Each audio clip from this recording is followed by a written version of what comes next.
Welcome back, Buckeye Nation, to 4 Points Friday, your weekly blueprint for victory on Buckeye Rising. I'm your host, Ace, and the newly crowned #1 Buckeyes head on the road to West Lafayette to take on the Purdue Boilermakers. The game's going to be this Saturday, November 8th. It'll be a 1 p.m. Eastern, 12 p.m. Central Time on the Big Ten Network. The Buckeyes are now the team everyone is chasing, and they face a Purdue team who's 2-7 and is desperate to play the spoiler. For the Buckeyes to keep that perfect season alive and avoid the proverbial Purdue curse, here are the 4 points they must conquer this week. My first key point is about the offense finding the end zone immediately. Against a struggling team like Purdue, the goal is to eliminate any hope fast. Julian Sain is a Heisman caliber player, and he's leading the nation in completion percentage at 80.7 and throwing for 23 touchdowns against only 3 interceptions.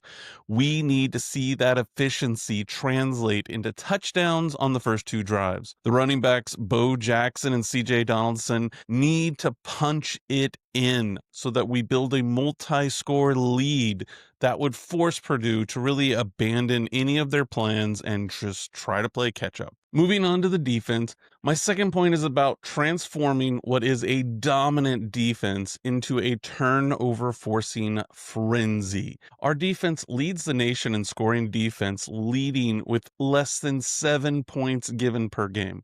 But against a pass heavy offense like Purdue, we need takeaways. Purdue's quarterback, Ryan Brown, has thrown 7 interceptions already this season. This will be a big opportunity for the defense, especially coordinator Matt Patricia, to dial up the pressure, confuse that young quarterback. Really look for Caleb Downs to have a great day and for Caden Curry and the other big guys up front to capitalize on any of the mistakes and really give the offense all those extra possessions. Purdue has a huge turnover margin on this season, and the Buckeyes defense must exploit that type of weakness. Key point number 3 focuses on special teams. We can have no self-inflicted wounds.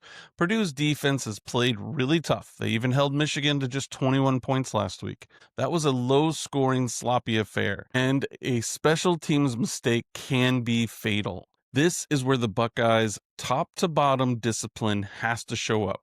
We cannot afford penalties that just extend Purdue drives or any type of muffed punt. Our kicker, Jaden Fielding, has been reliable, but the focus for the entire unit must be on flawless executions, clean snaps, and just excellent coverage down the field. We have to maintain positive field position and prevent Purdue's returners from taking and breaking a big play. My final point is about the coaching staff. Ryan Day and his coordinators have to do this great balancing act between aggression and discipline. Offensively, I think that means staying aggressive with the passing game and getting the ball to our stars like Jeremiah Smith and Carnell Tate early and often. On the defense, it means relentless pressure while maintaining true gap integrity. Boilermakers are going to hit us with their running backs like a 1-2 punch on the ground, and they're going to use a lot of quick passes to avoid the rush of Arvell Reese and the others. However, we have to stay disciplined in the run fits while still finding ways to get the pressure on the quarterback. We've been saying that all season, and all season we've produced, so I don't expect anything to change there. There's nothing Purdue can do different than anybody else in the nation. The staff just has to keep that focus on staying in the lanes and staying disciplined and yet still being aggressive, just like they've done all season. But this is important because now that we're ranked #1, the target's on our back and everybody's going to come for us. Well, that's my 4 Points Friday blueprint for the Purdue game. This team has the talent to win convincingly, but they need to execute these 4 areas, especially getting those early points on the board. This is what's going to get us into the Big Ten championship and then the college football playoff beyond. Thanks for tuning in to the 4 Points Friday on Buckeye Rising. Drop your score predictions in the comments below, but don't forget to like the video, subscribe to the channel, and we'll see you over the weekend. OHIO, go Bucks.